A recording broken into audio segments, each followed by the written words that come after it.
City Hall insider and local government expert Chris Hand joins us as he does each month for a look at the latest city and state headlines. Chris, welcome. And good morning. Great to see you. Great to have you back. Let's start with one of the most visible projects, a deal that's been in the works for well over 2 decades now, the Laura Street Trio, a project that kind of appears, at least at the moment, dead. And it's hard to think about this project without also thinking of the old Yogi Berra-ism, deja vu all over again, because this has really been kind of a long and winding road in the city of Jacksonville's efforts to restore these 3 historic buildings right in the core of downtown on Laura Street. Really, it's gone back almost 25 years at this point. The city has worked with multiple developers. At one point, they turned the buildings over to the Police and Fire Pension Fund in hopes they could develop them.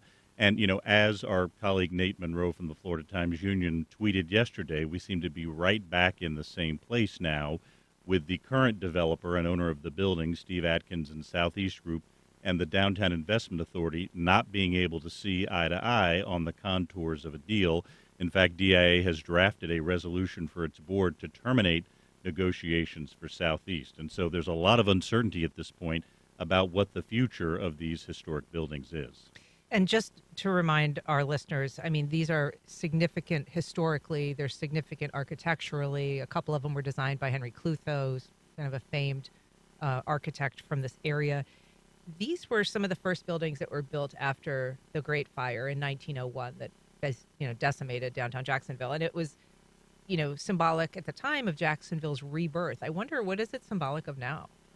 Well, that's a great question. I think there's been interest in restoring and revitalizing these buildings for years and for a number of reasons. One is the historical significance you talk about, but another is they're right in the core of downtown, right there at Laura Street, right in the center of downtown. And so in that sense have become a little bit of a symbol of the hope for downtown revitalization. So I think that's why you've seen a lot of focus, not just the history, but also what they represent potentially to the future of downtown revitalization if they could be restored. The key word there being if they could be restored, because that has been proven difficult over the last quarter century to get to that point. Now the city finds itself kind of at another crossroads. If they're not going to negotiate with Mr. Atkins, I think the question is, are they going to pay him a fair price for his ownership of the buildings and then turn to another developer? I think those kind of answers are going to be important here in the short term. What is the DIA going to recommend in terms of the future of the Laura Street Trio? I think that the other challenge here, Ann, is some forces outside of our control. I am certainly not a physicist. I'm not a geologist. But I do know that the Laura Street Trio, like all of us, is not getting any younger. And these buildings have sat there for many years without having extensive restoration. At some point, the forces of gravity and weathering are going to kind of pass the point of no return where these buildings can't be restored and potentially have to be demolished. I think there's some wide agreement that that would be a tragedy if these 3 historic buildings were demolished, they weren't revitalized, and that'd be an opportunity to help redevelop the core of downtown that would be lost. When you talk about the city possibly getting the buildings back from Mr. Atkins and finding a new developer, are people standing in line to take over 3 aging historic structures that are going to be vastly expensive to renovate? I mean, how likely is it that somebody would actually want to take on that project? It's an excellent question, but you don't know the answer to that until the city puts out some sort of RFP or other kind of procurement instrument to find out what interest there is out there.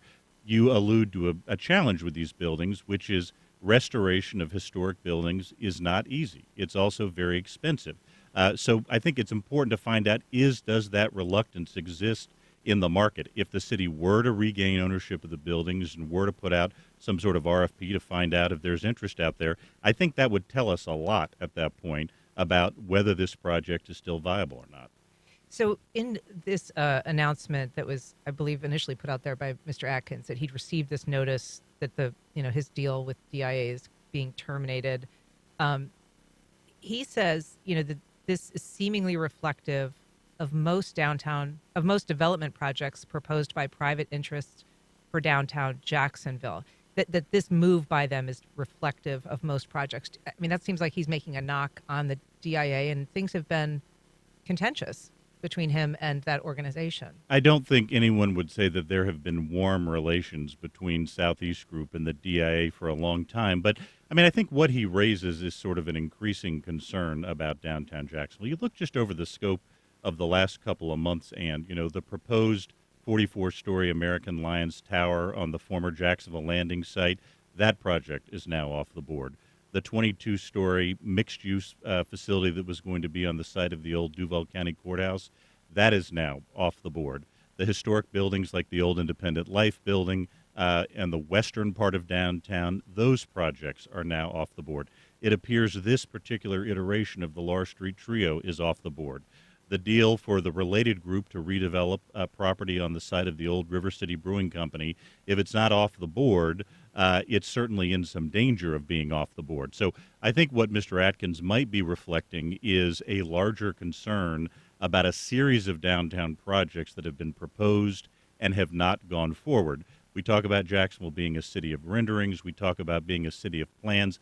The challenge with downtown revitalization is you can't actually revitalize it until some of these projects actually come to fruition. And over the last several months, there's been a series of news that suggests that the pace of downtown revitalization may not be as fast as some would hope. Are people becoming critical of the head of the DIA, Lori Boyer's management? I mean, she has been at loggerheads with Atkins and this development in terms of lobbying aggressively against it, really, before City Council, saying that it wasn't a good deal. The DIA initially bunted, as she said, saying, well, we're not going to weigh in on this decision. It's up to the council. And then she kind of went to the council and said, actually, it's a terrible deal. It went back to DIA, and now it's dead. But I mean, are people looking at her leadership with any questions at this point, given all of those projects that have come down recently? I think we'll know more about that, Ann, over the next couple of weeks. Apparently, there is a sort of pending 2-year extension for her service as DIA CEO that's before their board. So there's, I think inevitably in those kinds of situations, there's discussion about what's the course of the of the organization, how's it going, that sort of thing. I think, though, there's sort of a deeper issue here that everybody, I think, would be wise to look at, which is, what are the prospects for downtown revitalization? We know there are some overall factors that have affected downtowns across the country post-pandemic. As fewer workers are sort of coming back to the office, there's more remote work. That has an impact on downtown. There have been a couple of downtowns that have come back, but many others that have also struggled with that. And also, we're now entering into a period where the city of Jacksonville is going to have less money. Institutions like the DIA will probably have less money to do projects. So I think, it's natural there'll be discussions about leadership at organizations, but I think there's an even deeper analysis that needs to be done is, where does downtown sit in this post-pandemic era? Do we have the right plan for downtown revitalization? And if not, what is the right plan, and how do we execute that? Is there really a sense that there's kind of an overarching plan in place, or does it feel to you, does it feel to people that it's a little more piecemeal? I think that what the DIA would say is they do have a community redevelopment area plan as they're required to by statute. I think what many people believe is missing is a consumer-friendly plan that everyone in the community can understand about where downtown is going, where every project, every suggestion, every recommendation is viewed against that plan to make sure that it's consistent with an overall downtown plan. And I think there has been some concern about sort of a balkanization of downtown, that, certain developers working in certain areas, not all necessarily working toward sort of a unified outcome there. So I think one of the things the DIA could do to help restore confidence in downtown is do that, actually come up with a user-friendly plan that citizens can understand, have a real vision for what people think downtown can be. And by the way, it's not impossible. Drive to Tampa, drive to St. Petersburg, drive to Orlando. Those are all downtowns in our own state where there was a clear vision for what those downtowns can become. And because there was that clear vision and plan and a lot of unity of purpose around developing those plans, they've largely been successful. It can be done here. Those other models help show that. Yeah. We have an email from Jim. He says, from a governance standpoint, this doesn't look right. The DIA staff, without input from the public or the DIA board, decides to pull the plug on Atkins. Another example of weak oversight by city boards. This is a board that, I think you mentioned Nate's reporting. He said, the previous mayor, Lenny Curry, had at least entertained some concerns about Lori Boyer's leadership and maybe had tried to work towards having her removed or replaced, but that he didn't get the buy-in of the development community downtown. Um, this is a issue that hasn't had a lot of public involvement, at least at the DIA level, for that conversation. I don't know if you think they're getting enough feedback from the public. Well, I think that's absolutely crucial, right? The most important role in democracy is citizens. So I think particularly if you want downtown to be, to succeed over the long term, you've got to have public engagement, citizen involvement, to have that citizen investment in the long-term outcome. In fact, I think there's a meeting, it's either today or tomorrow, sort of a public forum to talk about sort of downtown projects. But that has to be done on a regularized basis. And again, there has to be a plan the public can understand, get behind, and invest in order to be successful. We are talking about the big headlines from local and state news with Chris Hand, attorney and government expert, and we welcome your calls and comments. You can reach out at 904-549-2937. You can email us at firstcoastconnect@wjct.org. We have a call. Javon from Tampa. Good morning, Javon. Go ahead. Good morning. And I lived in Jacksonville 10 years ago, and they were still talking about developing the Lower Street Trio then. If the developers are not really interested in developing these properties, then I think it's time to consider a whole different model that does focus on the community and the city of Jacksonville making the investment and turning those buildings into a space that could meet a lot of needs. There's not enough good housing for people who work in our public school systems, whether they are food service or teachers. People who work for the city also need access to good housing. A creative space that could bring together the local colleges and universities and public school systems into a place that can showcase the wonderful things that are happening there, business incubators. I think there's a number of ways that those buildings could be activated to really serve the highest need of the community and make that an investment that pays dividends to the community, because clearly the developers either can't get it together to do that, or they're not interested in doing it because maybe they think they can get a better deal for themselves at some point in the future. But let's just reimagine the whole thing and see how, the city loves these buildings. If you've been there and you've seen them, they're fabulous. And the city should maybe consider taking a stronger hand and take ownership and just pushing the project forward and let the developers catch up.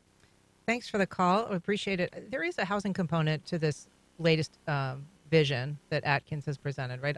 Affordable housing. Correct. That's right. Yeah, along with hotel and so office. It's sort of a classic mixed-use development. Frankly, my question for Javon would be whether he'd be interested in moving back to Jacksonville and accepting an appointment on the DIA board, because I think that's the sort of creative thinking that downtown really needs in this post-pandemic era, where, again, they're not as office-focused as they used to be. I think there is more of a focus. One of the ways that a lot of downtowns around the country are trying to reinvent themselves, Ann, is becoming places where people choose to live because they like to be in the city center, a residential rather than a commercial focus. But it's going to take exactly that kind of creative thinking to try and figure out. And I think Javon raises one really important point. The one commodity this downtown does not have is time. I think one of the biggest tragedies in this situation would be if there's a scorched earth retreat from this particular project, if this gets tied up in litigation, if there's a long kind of protracted process through the city council and DIA continuing to bounce this project back and forth like a ping pong ball. This situation really calls out for some decisive leadership, and I think Javon has identified one of the ways the city of Jacksonville could do that. Offer Mr. Atkins and Southeast a fair price, acquire the buildings, and then put out some sort of call for ideas like the one that Javon has articulated on the program this morning. We have a call. Daryl in St. Augustine. Good morning, Daryl. Go ahead. Hey, good morning. Yeah, it seems to me that the one thing that the city can control is the transportation system. And if they actually came up with a totally integrated transportation, everything from a transportation on the water, bicycle, walking, the sky tram, everything, and nothing happens unless it fits within that transportation system, and now it's very friendly to live downtown because I can walk, I can bike, I can take the Skyway, I can do and get to everything, and I don't need a car or any other mode of transportation. My cousin lives in, I think it's Ontario, and he doesn't own a car. The only time he gets a car is when he rents it to go on a trip. My brother lives in Vancouver, and I can land at the airport and take their monorail, Skyrail, to his house 70 miles away. We just have a really, really terrible transportation system, and it could really do something with downtown. Now it's pleasant to live there. Right. Thank you, Daryl. Appreciate your comments. We also have a call from Janice on the Southside. Good morning, Janice. Go ahead. Hey, yes, I completely and totally agree with Chris Hand, and I am so glad to hear a sane voice for the first time in 50 years. This is not New Orleans. This is not Baltimore. We need to find our own identity. We need to have hotels and restaurants and transportation, as the previous fellow just said, to support it. You know, we have to find our own way, and copying other people isn't going to do it. This is Jacksonville. It's no place else. It's South Georgia, pretty much. It's not Miami. It's not New Orleans. It's not Baltimore. And until our city people wise up, it's always going to be a problem. We're never going to become what they keep hoping for, 50 years ago. Every single year you hear a new little idea, and they're all dumb. All right. Thanks, Janice. Appreciate it.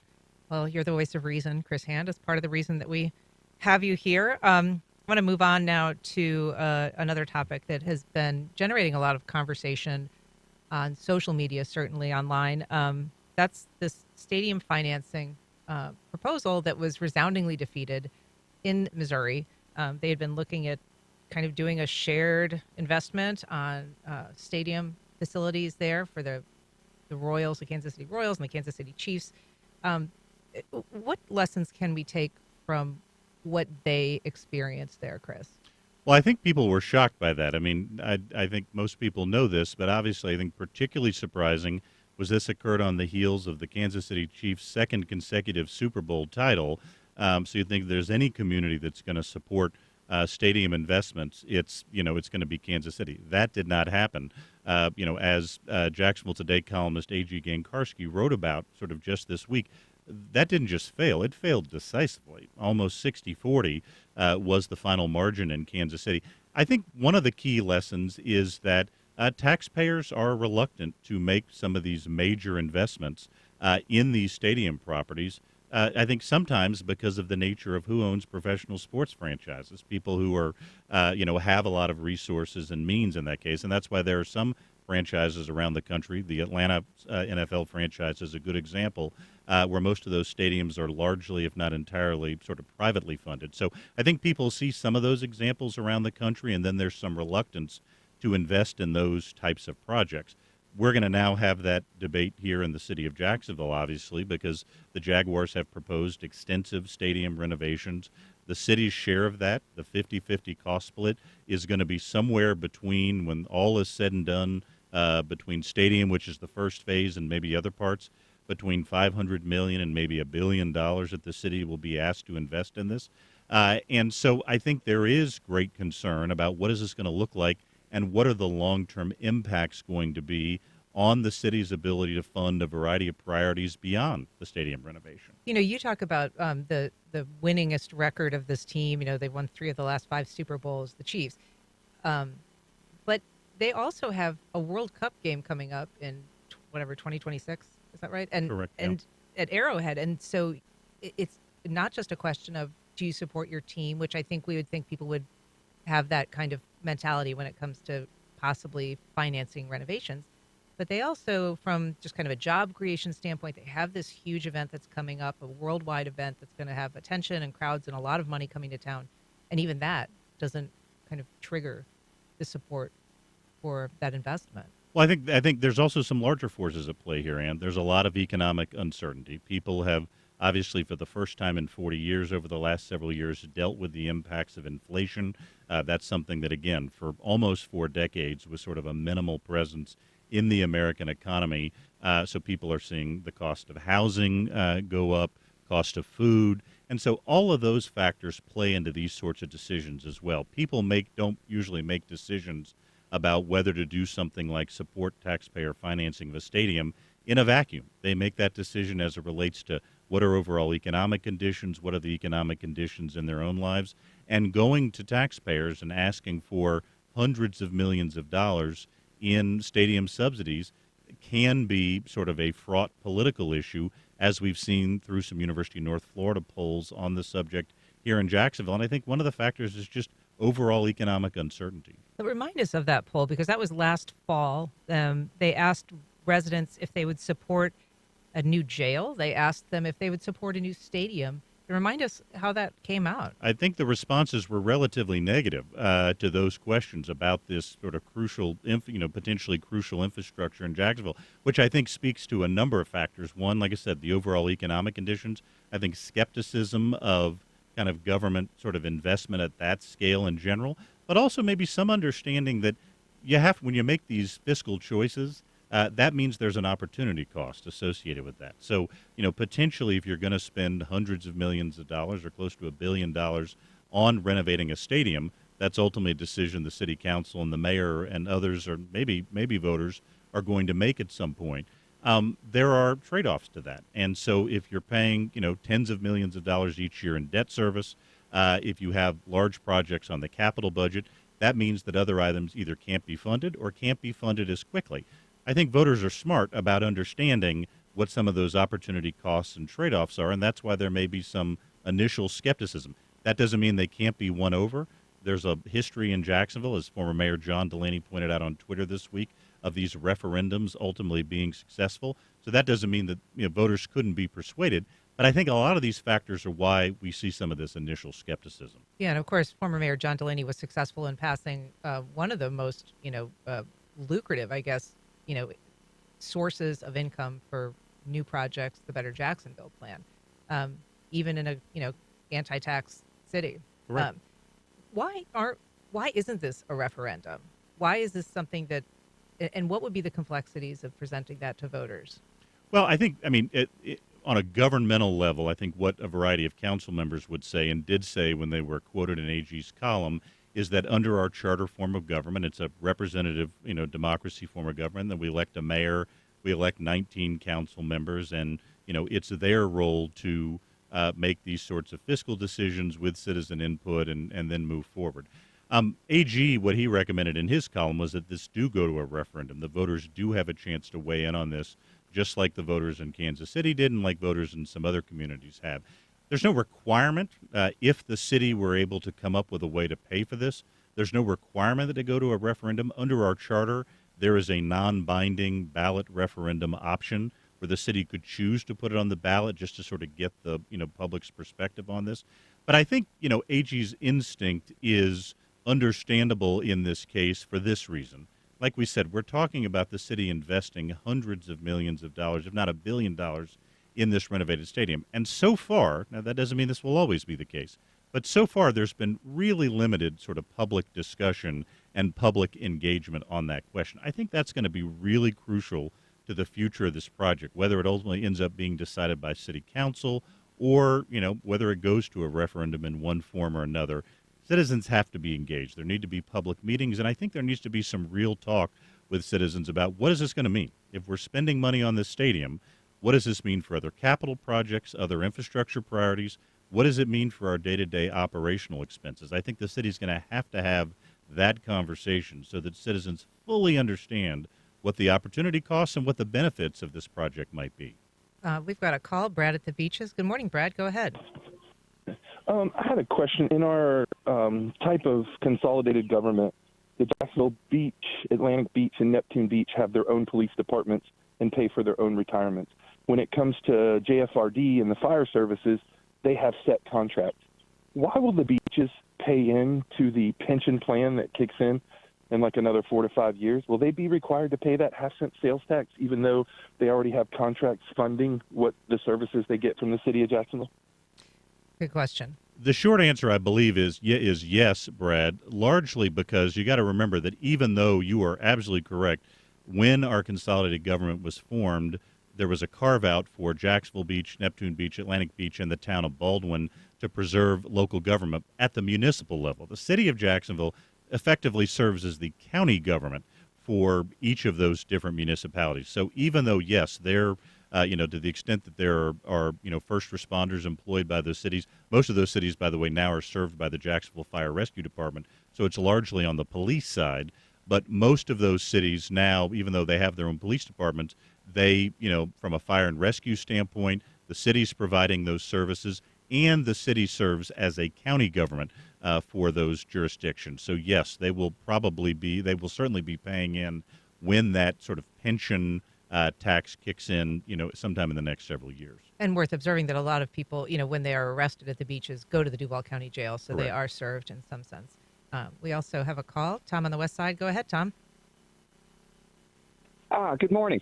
I was just wanting to say that, and I've said this at the city council meetings, that I think the jail is a real luxury when they have the option of maintaining the current building and reducing its population by expanded use of civil citations and reducing the use of cash bail.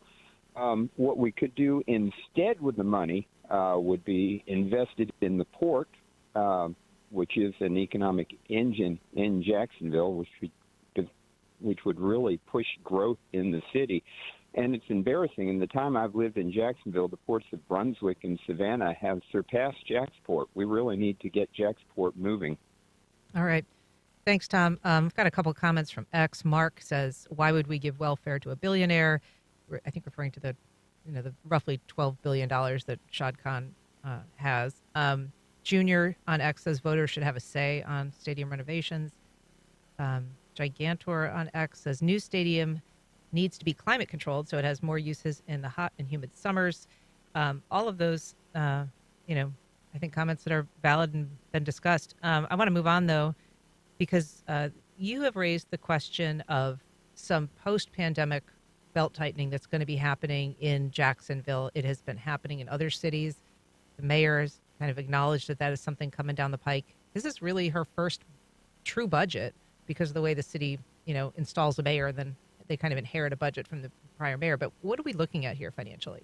Well, I think if you look around the country, and just to sort of provide the context, for the last several years, local governments, city and county governments around the country have really been sort of awash in cash, between sort of a fairly strong economy, also between, federal government assistance through the American Rescue Plan during the pandemic. So local city and county governments around the country, even some school districts around the country, have been in fairly strong fiscal shape because all of those resources. But, to quote the Newtonian principle, what goes up must come down, and that is now happening with budgets around the country. And you see it really from coast to coast. The city of Seattle this year is looking at a projected deficit of about $250 million. City of Los Angeles, about $500 million.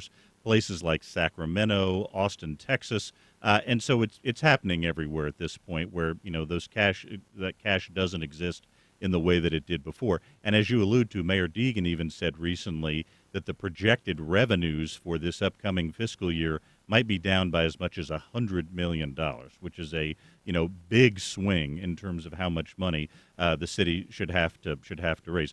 I will tell you, from someone who was at Jacksonville City Hall during a period of extreme economic difficulty, that forces some very tough choices that have to be made, and there's a lot of prioritization that has to occur at that point.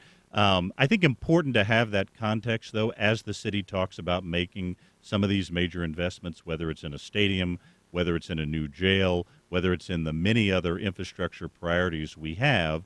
And I think an even more important reason for citizens to engage and talk to the mayor, talk to their city council members, make sure they are making their voices heard on what they believe the priorities for the city of Jacksonville should have to be, because we're clearly heading in a direction with both our general fund and our capital budgets where we're not going to have the sort of flexibility that we've had in recent years. It is contracting. And do you expect that the mayor is going to have to shuffle her priorities? I mean, as you said, leading in that environment is difficult for a mayor. It is very difficult, and you have to make tough choices, and you have to, I think it speaks to being even more focused on what some of her priorities were. I think in her inaugural address, the mayor laid out 7 different priorities. in a contracting fiscal environment, it's difficult to invest in 7 different priorities. So at that point, you may have to look at, what are one of my maybe my 2 or 3 most important priorities, and how do I really invest in that? But, again, I'm hoping we'll never be back in the situation we were, between, 2007, 2008, and about 2015, both for the Payton and the Brown administrations. That was a difficult time to govern because of those realities, and I certainly hope the city doesn't go back to that. But there's no question these funds are slowing down. In fact, if you look at the city's projected capital budget for the next several years, its 5-year capital improvement program, or CIP, the amounts that the city's going to have to spend on those decreases significantly and really flattens out over the next several years. The mayor's already said there's going to be a decline in revenue, so the sooner one can have a conversation with the public and other stakeholders in city government about the priorities and how those are, how you make sure those are funded, the better. Those difficult conversations are happening already at the school district level in Duval County. They're looking at closing schools, consolidating schools. They are in a real bind financially when it comes to, using their half-cent sales tax that passed a couple of years ago to bring schools up to, where they need to be physically, the physical environment. And that's going to be really difficult conversations. Well, it is. In fact, I think, when voters passed the, school capital outlay, half-penny sales tax in November of 2020, at that point, the projects that were being proposed as part of that were going to cost just under $2 billion, about $1.9 billion. I believe as of several months ago, the projected, cost was $3.9 billion, so a significant shortfall in terms of what happened. And that's the result of inflation and cost raising. But, I think people, and again, Nate Monroe from the Times-Union laid out a lot of these factors in a recent column he did. But the Duval County Public Schools are really in sort of a perfect storm fiscally right now, in that, again, some of those federal funds, they were called the American Rescue Plan for city and county governments. For school districts, they were called ESSER funds, have largely gone away at this point.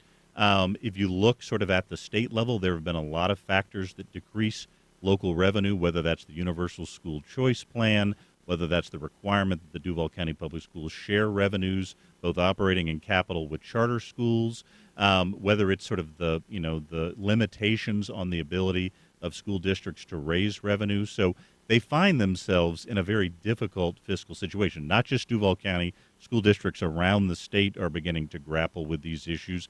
And I think that's one of the reasons they're looking at different options, including the school closure plan that you just mentioned. Just briefly, I want to get to the topic of judicial vacancies, because this was news to me. You said that there's been an emergency declaration in 3 judges in Florida, including our own judge here in Duval County, federal court judge Brian Davis, who's retired but hasn't really been replaced, or as a senior judge. So what is an emergency, and why should people be aware of or concerned about that? Well, and we're all familiar with the old expression, justice delayed is justice denied. And the federal courts, and state courts for that matter, are under sort of increasing pressure in terms of the amount of filings and the ability of judges to obviously be able to process and administer those cases, in as efficient a way as possible. The U.S. Office of the Courts, the federal courts, monitors judicial vacancies and declares emergencies in situations where there are vacancies in districts where the average caseload per judge is 600 or more, the number of weighted filings, as they call it, per judge is 600 per more, or where there have been vacancies for more than 18 months. Well, if you go look at the current list of judicial emergencies, there are 12 in the entire country. 25% of those, 3, are in the state of Florida, 2 right here in the Middle District of Florida, which includes Jacksonville. One of them is, as you say, a judge who's just recently taken senior status, and one in the Southern District of Florida. Add to that there is now a vacancy on the 11th Circuit Court of Appeals, which has jurisdiction over Florida as well. So there are now 4 very significant judgeships for which I believe no one has been nominated yet to serve, and as a result, they're not yet before Congress. To make sure there is an efficient administration of justice, very important for the president to nominate candidates and for Congress to review and expeditiously act on those candidates so that, again, you have a full judiciary and justice delayed does not become justice denied. Well, Christian, it is always so fascinating to talk to you. Thank you so much for coming in as you do and catching us up on the latest headlines. Thank you, Ann. Look forward to seeing you next month. Yeah.